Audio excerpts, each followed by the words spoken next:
Hello and welcome. This is Matthias 76. Together, we are decoding the deception. Together, we are here today in the book of Genesis. We're at Genesis 7, and we're going to be talking about the flood. Now, here at the get-go, I want to do some promotion of our Genesis page. It's here. You come to Bible videos. It's right there, Genesis. It will bring you here. And if you come here, you can always find our most recent video, the playlist with all our Genesis videos, and then other resources that we have put out here. Good things to go look at and review. But what I'm pointing you to today is down here. These are 4 videos that are done by an organization called Christian Movies, but they are about the geology, the tectonics, the whatever you would call it, hydrodynamics of the flood, and how we see that in an honest scientific appraisal of the geology and geography of our world. I guess it's more geology than geography. Geography relates to nations and the like. But I encourage you to come watch these videos. You can come here to our page. You click on it here. You can click right there, and it's going to pop it open in YouTube. There is a time investment here, but trust me, these are worth the time. I'm watching them through presently for the second time. And by the time we come back next week, I will have watched them all the way through once again, because they're that good. But this week, we're talking about the flood, but next week, we're going to get into the geology and related things and the geological record of the impact of the flood. So start watching these videos. I think you will find them very worthwhile. It's good stuff. And if you start at the beginning, the one on Mount St. Helens, it's only 35 minutes and it'll get you hooked. The second one, don't pay attention to the fact that the guy wears shorts and white socks with tennis shoes. You got to look past that. But it's good stuff. That the one on Mount St. Helens is fascinating. What we learn about the flood from Mount St. Helens and that eruption, it's just staggering, the evidence that is there. So if you watch that one, I can assure you, you'll want to watch more. Okay, so we're going to begin here with Genesis 7. This is in the midst of the flood narrative. It started in chapter 6, verse 5. But I'm going to challenge you, and this is important. I challenge myself the same way. And if you haven't caught on, if you've been listening for some time to my videos, you know that I preach to myself quite a bit.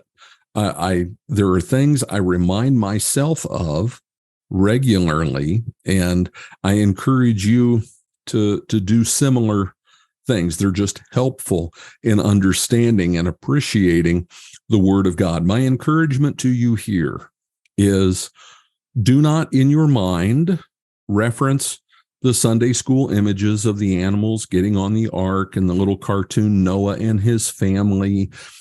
I'm not saying there's anything wrong with that, but we have these ways that we think about familiar sections of the scripture, and you can read it, you can listen to it on YouVersion Bible or whatever, and not think about it. So find ways to think about this.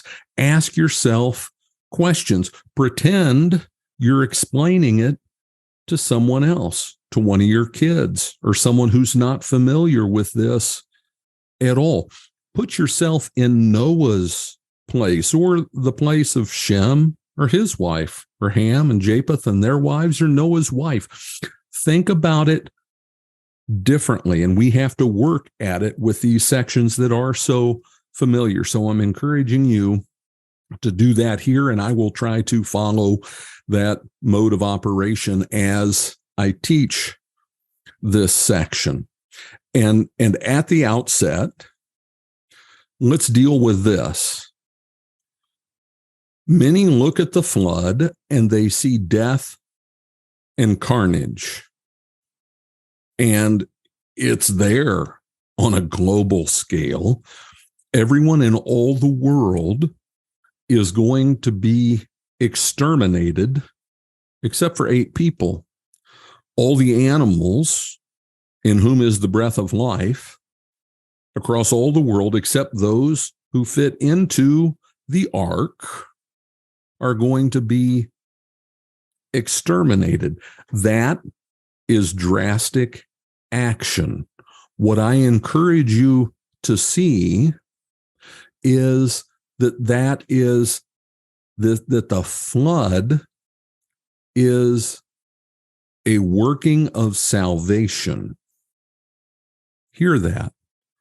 The flood is a work of salvation.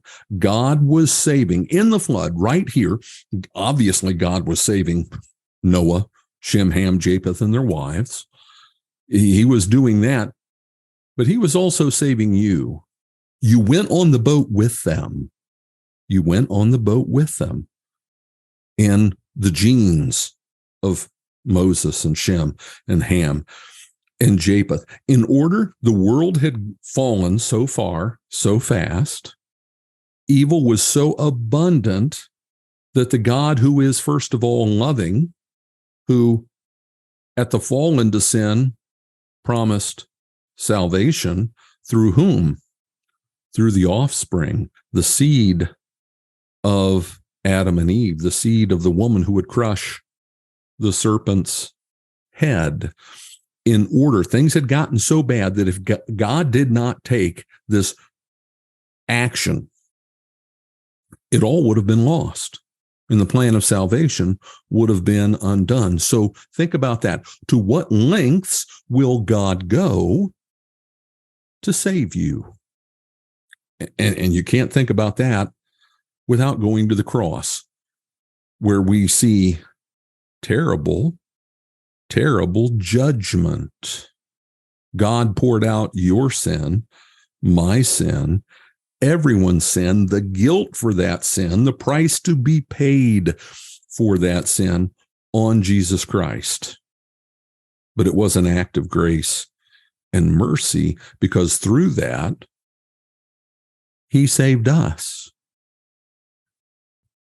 Perspective, and how we look at things, very, very important. The last chapter ended with Noah did this. He did all that God had commanded him. Faithfulness. And then I'm going to do it again. We'll pull this down here and take a look at it. This is the ark they built. Any of you who have done a home fix-it project, any of you in construction, any of you who have ever worked a handsaw or swung a hammer, I've done all those things. I've never hewn timbers. I guess we'd have to go to the Amish and the Mennonite communities to find people who are familiar with that. All of this work to be done, this massive boat, 450 feet long, 75 feet wide, and 50 feet high. And all it says is, Noah did this.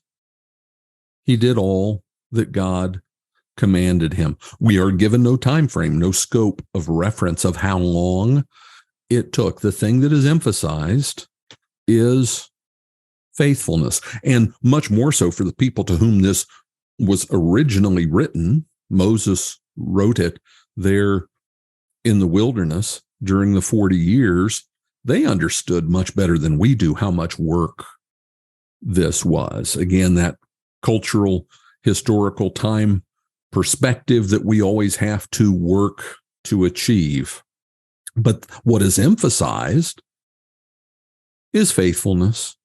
You know, when it says that God told Abram to leave Ur of the Chaldeans and go to a land that he would show him, it didn't talk about how sore his feet got on the journey and how much work it was and how much uncertainty there was. When Mary and Joseph, God told Joseph, take him to Egypt to save the child.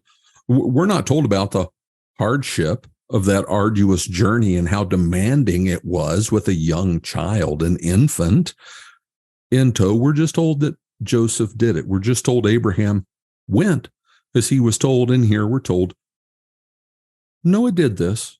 He did all that God commanded him. Faithfulness.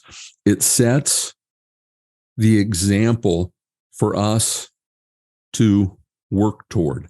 I want to be faithful. In the end, it's all that matters is faithfulness. Faithfulness to the God who has saved me, who has done all of these things and recorded it all, so that when I have doubts and concerns and fears, I can go and read the record. This is how God deals with his people, and I'm one of them. He saved them out of Egypt with a mighty arm. He brought them out. On and on and on we can go. Faithfulness. And we see it here in this act of salvation of God, the faithfulness of Noah. Then the Lord said to Noah, "Go into the ark, you and all your household, for I have seen that you are righteous before me in this generation." We'll stop right there. We talked about it last time. Righteous in this generation doesn't mean Noah was perfect, doesn't mean he didn't sin. Noah was faithful. And that's set forth in stark contrast with that generation, everybody else. Noah's different. He's different.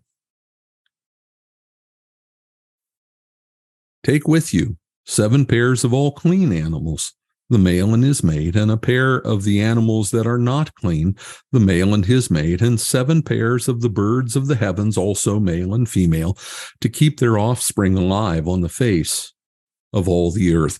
Throughout this, and I'll encourage you, I stop and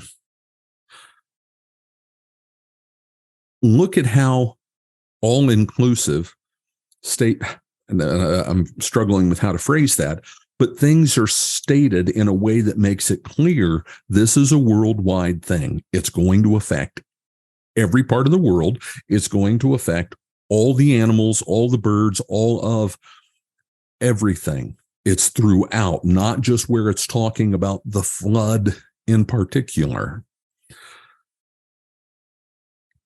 For in 7 days I will send rain on the earth, 40 days and 40 nights, and every living thing that I have made I will blot out from the face of the ground. For those who, after everything else I've said, would still question God in doing this, there's something very important in that last statement. And every living thing that I have made, I will blot out from the face of the ground. It's his. He made it. He gave it life. He created it. It exists by his blessing. He holds it all together. And if he chooses to end it, he can end it. God's right to judge, to condemn, to end is absolute. And he does it every second of every day. People die every second of every day, and that is their time of judgment set by God. Animals die, all under his control, but it is his right. He is the Lord, the judge of all, the giver of life. He gives and he takes. It talks about the flood being 40 days and 40 nights. We will talk about all of the particulars of the happenings of the flood, the science of the flood, if you will, in the next video. But the 40 days and 40 nights refers specifically to the amount of time that rain would fall, okay? Because that's the part of the flood that you can see easily and definitely know about if you're there in the ark. This morning, I sleep like a log. My wife told me that during the night she heard rain throughout the night and asked how much rain was in the rain gauge. Well, I didn't hear it because I sleep the way I do. But even in an ark that is all shut up, you would hear that rain falling. But he said in 7 days, 7 is an important theme throughout this section. 7 is the number of God and the covenant. It is 3 is the number of God. 7 is the number of the covenant. 4 is the number of the earth. 3 is the number of God. Like 4 corners of the earth, north, south, east, west, 4 winds, all the different ways it's talked about. The triune God, you put those together and we have 7. It is an important number throughout the scriptures. And if you just go through here, the number appears many times. It does say something that is interesting here. Oh, I forgot. We got to read verse 5 before we move on. And Noah did all that the Lord had commanded him. Again, he built the boat. He did all that work. And now he does the final preparations. Can you imagine what all was entailed in those 7 days? Do you think he was putting in an 8-hour day and punching the clock, telling the guys at 5 o'clock, hey, see you tomorrow? I don't think so. This was a tremendous amount of work. Pause. Apply to yourself. Nowhere in the scriptures, nowhere does it say that being faithful is easy. You can't find it. You can't find it. Jesus says he'll bless you. He'll take care of you. And compared to carrying it all on your own, his burden is light and his yoke is easy. But that's talking about trying to carry your own burden yourself in comparison. Faithfulness is hard. Look at Jesus' life, look at Paul's life, look at Peter's life, look at John's life, look at Noah's life, look at Moses' life. I can go on. I was just getting ready to say David's life. Being faithful is difficult. It's difficult because of our sin. It's difficult because of the mess our sin, yours and mine, has made of this sinful world. But God recognizes it. He calls it out. And Noah did all that the Lord commanded him. In those last 7 days, they had to, on that massive, massive ship, they had to load up all the provisions that couldn't be loaded up before, that you wanted to be as fresh as possible. And just that process, and that's where we're this week. Okay, we're going to have an exception to what I said before, the Sunday school picture. All those animals marching 2 by 2 and coming up and going into the ark. It didn't tell him to go get them. God brought those animals to him. And on they went. Now, it's interesting, though, that it does say 7 pairs of all clean animals. And this is something that critics of the Bible, who want to say that different parts of it were written at different times by different people and different authors, and it all got kind of edited together. It's called JEDP, Higher Biblical Criticism. 7 pairs of clean animals. Nothing's been said about clean animals yet. This is taking the Torah from Exodus, Leviticus, Numbers, Deuteronomy, and applying that here, where you've got clean animals and unclean animals.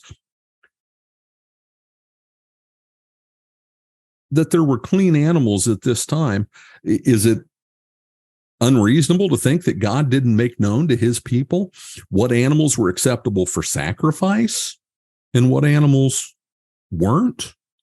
No, I don't think so. There are easy explanations for those kind of critical challenges to what the text tells us. Noah was 600 years old when the flood of waters came upon the earth. And Noah and his sons and his wife and his sons' wives with him went into the ark to escape the waters of the flood, of clean animals and of animals that are not clean, and of birds and of everything that creeps on the ground. 2 and 2, male and female, went into the ark with Noah, as God had commanded Noah. And after the 7 days, the waters of the flood came upon the earth. Another thing that those who are critical of the scriptures want to talk about is the repetition. It's obvious these different authors put in their way of saying it and all that nonsense. It was the way things were recorded, the repetition First of all, it shows that they did just what they were told. It worked out just the way God said. It came to be, and they did exactly what he said. But the repetition also serves another purpose. You, in your house, have a Bible. You probably, at this moment, whether you're watching on a computer or watching on a phone, have access to the scriptures right there. At one time, I got curious and I counted just English Bibles. I had 58. I still do. They're in boxes, many of them now, but I still do. I use what you see before you now, and I use YouVersion to listen to the Bible. They had none of that. They didn't have a scroll. Things were said and repeated so that people could remember. And especially the important things were repeated so that people could remember. In the 600th year of Noah's life, in the second month, on the 17th day of the month, on that day, all the fountains of the deep burst forth. Well, we'll stop here just with the date part. This is the pen that you want to put in the timeline, and there are still some challenges in figuring out the duration of the flood and all of that. And I'm not going to spend a lot of time laying it out and telling you why it's this way or that way and the different variations and how people view it, because one simple reason: it's painfully boring. And you don't come here to be bored. We can do a really good job of figuring out how long the flood is, but key point in time is this one. It's tagged to Noah's life. They didn't have BC. That would have made no sense. They didn't have AD, or as they call it now, the Common Era, because that way we don't have to talk about Jesus. They tagged it. The Holy Spirit led Moses to tag it to Noah's age, 600th year of Noah's life, in the second month, and the 17th day of the month, on that day. And that phrase is used a few times. It's pinpoint, on that very day, right then and there, on that precise moment. This one is basically the way that's stated in the Hebrew. Now we're here jumping into things because it's in the text. We'll come back to it and talk more, but I want you to think about global picture of this stuff happening. All the fountains of the great deep burst forth, and the windows of the heavens were opened, and rain fell upon the earth 40 days and 40 nights. On the very same day, Noah and his sons, Shem, Ham, and Japheth, and Noah's wife and the 3 wives of his sons with them, entered the ark. They had every beast according to its kind, and all the livestock according to their kinds, and every creeping thing that creeps on the earth according to its kind, and every bird according to its kind, every winged creature. They went into the ark with Noah, 2 and 2, of all the flesh in which there was the breath of life. And those that entered, male and female of all flesh, went in as God had commanded him, and the Lord shut him in. Okay. Just going to talk briefly about the windows of the heavens. We'll talk about it more next time. It will be on the list. It is my belief, and the belief of many. I'm not claiming to have proprietary knowledge here. It is something that I believe makes sense, and it is the canopy theory. And that is, at this time, first of all, there was no rain. It hadn't started to rain yet. And there was a canopy in the heavens. Another, we talk about the ozone layer. Oh no, we're depleting the ozone layer and we're all going to die, which the UV readings are going through the roof, and it's not happening the way they say it's happening. They, who are them, the kissing cousins of evil, cause it to happen with the things they do in the environment and their atmospheric heaters and chemtrailing and all that horrible, awful stuff. There was another layer, a thick layer of waters up there in the atmosphere. It prevented all that nasty UV stuff from coming through. And what went on at this time? People lived a really long time. What happens after the flood? The lifespans of people, it just falls like a rock, straight down, shorter and shorter and shorter and shorter. And God said that would be a consequence. But think of this, a couple different points. Number one, it had never rained. It had never rained. And that's theoretical, but I believe it logical. It hadn't rained. And Noah was building a boat in the middle of a prairie somewhere. It had never rained. How terrifying do you think it was, even just normal rain, when it did rain? I lived in Peru, my family and I, and we lived in Lima, did work other places as well, but we lived in Lima. And in Lima, it is a desert. It hardly ever really and truly rains. The young girl who worked in our home and lived with us there, she was going to school, and it rained one night. And she went to school business classes in the evening. It rained one night, and she called me, which really is called an empleada. An empleada in Peru doesn't call their boss and ask them to do things. But I was also a missionary, so we were really nice bosses. But she called me. It was raining, and I mean, it was just barely raining. She was terrified to walk home. She'd never been in the rain before. It scared her. So I didn't make fun of her or laugh. I got in the car and drove and went and picked her up. If it's never rained, all of a sudden rain starts falling from the sky, you're going to feel like Chicken Little. Quite terrifying. And this wasn't normal rain. That canopy, the windows of the heavens opened up. Also, I will say, the heaviest rain I've ever seen was in the Andes Mountains in Peru. There were downpours that just defied comprehension, the amount of rain that would come down all at once. This made that seem as though it was nothing. There was a huge water separated from the waters up high that let loose. The destruction must have been insane.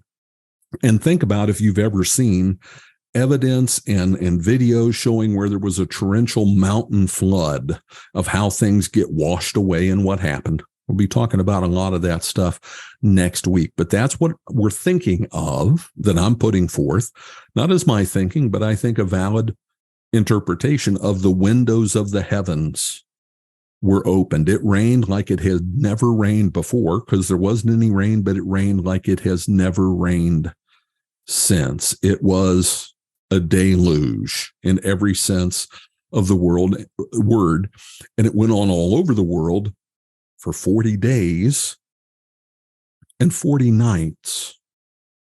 40 days and 40 nights. And it must have been quite a ride in that ark. I think about that as well. I'm sure God preserved them and kept them safe, but everything came into the ark. And you notice it says, of all flesh in which there was the breath of life. Fish aren't included in this. Noah didn't have to build an aquarium within the ark. The blue whales would have caused a serious, serious issue. They didn't need to be saved. Now, no doubt through this torrential action, many of them would perish, but enough of them would survive. And, well, I just mentioned whales. That's kind of a challenge, but they didn't think of it this way. Fish don't have the breath of life. They pull water out of oxygen out of the water. That's what gills are for. And those that entered, male and female of all flesh, went in as God had commanded him. And the Lord shut him in. And the him can be a them there. Doesn't matter. God shut the door. God shut the door. It was God's salvation.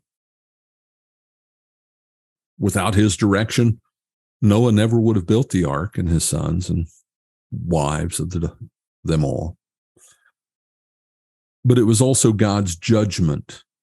He was the one who was shutting the door on everyone else. And I can remember to keep saying Sunday school stuff, but I can remember pictures of people banging on the door of of the ark after that door had been shut while it was still there on the dry land and the rain was falling. It was God's judgment. Noah wasn't called upon to make that move himself. They could have put ropes and hinges that they could have flipped that door up themselves. God didn't have them do that. He did it himself. That judgment was his. So when we as believers proclaim the law, the truth that mankind is fallen and that without the grace of the Lord Jesus Christ and forgiveness that he brings and faith in his name, that they will be damned, that they stand in damnation.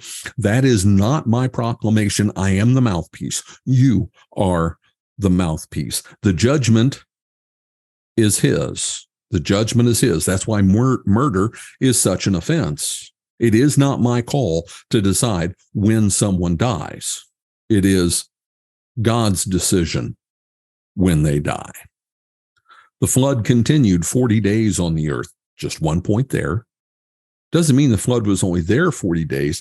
What it means is that the active flooding part, the waters going up, increasing, whelming, was 40 days long. 40 days. The waters increased and bore up the ark, and it rose high above the earth. The waters prevailed and increased greatly on the earth. Understatement. And the ark floated on the face of the waters. That boat bore them up. They were safe. And it's very important that it was such a big boat. It was such a big boat. It was going to ride out the currents, the waves, whatever might have happened. It's hard to imagine. It was going to ride those out very well. And the waters prevailed so mightily on the earth that all the high mountains under the whole heaven were covered. Now, we do not know at this point in time how high those mountains were. As we talk about it next week, and do again, I'll make the pitch in case you came in late or you just need more selling. Go out here on our Genesis page, watch these videos. This is the stuff, these things that I'm saying we're going to talk about more. They spend between these videos about 4 or 5 hours talking about this stuff. Okay. And a hint, I don't care if you're listening to my videos. I don't care if you're listening to these videos. When I watch my own videos, when I go back to check and listen to it and see how I treated something, whatever, I listen to it at 1.25 or 1.5 speed. You can go to the little gear on the bottom and adjust the speed at which it plays back. And most people talk fairly slowly, unless it's an Army drill sergeant who's been taught to speak very quickly, because that's how people absorb information best. It is. You can listen to things much faster than what they normally, the speed at which they would play. So go listen to them at 1.25, 1.5 speed, see what works for you, and you'll get through the material much more quickly. We don't know how high the mountains were at the time. That's what I was going to get to. I have been way up in the Andes Mountains. I've been up on a glacier at 17,500 feet in the Andes Mountains. They are amazing. They are impressive. It's just beyond belief to stand up there and look in all directions and see nothing but mountains. I do not believe that the mountains at that time were that high. I believe that the Andes, the Himalayas, the Rockies, the Alps, everything else were all formed through the tectonic action that took place in combination as a part of the flood. It says that the waters of the deep burst forth as well. I think that there was a whole lot of activity, and that is where these mountains that we see today came from. So I'm not saying the mountains then weren't significant, but the water didn't have to be higher than Mount Everest, 29,000 some feet, or Mount Huascaran in Peru, 20,680 feet. Didn't have to be higher than that, but it was very, very, very high. The waters prevailed above the mountains, covering them 15 cubits. That's 45 feet over them. And all flesh, and this is supposed to be sad. It is sad. Damnation is sad. That's why God went to such great lengths to spare us from it and gave his own son. He himself died to save us from the damnation that we on our own, through our sinful rebellion, deserve. Damnation is sad. And all flesh died that moved on the earth. Birds, livestock, beasts, all swarming creatures that swarm on the earth, and all mankind. Everything on the dry land in whose nostrils was the breath of life died. And remember, God breathed that breath of life into Adam and Eve. He blotted out every living thing that was on the face of the ground, man and animals and creeping things and birds of the heavens. They were blotted out from the earth. And really do this. Go back by yourself when this is done, before you go do something else, because if you go do something else, you won't do it. Go back and read this and look at the emphatic, clear, redundant way these things are stated. It's done for effect. It's done for good reason.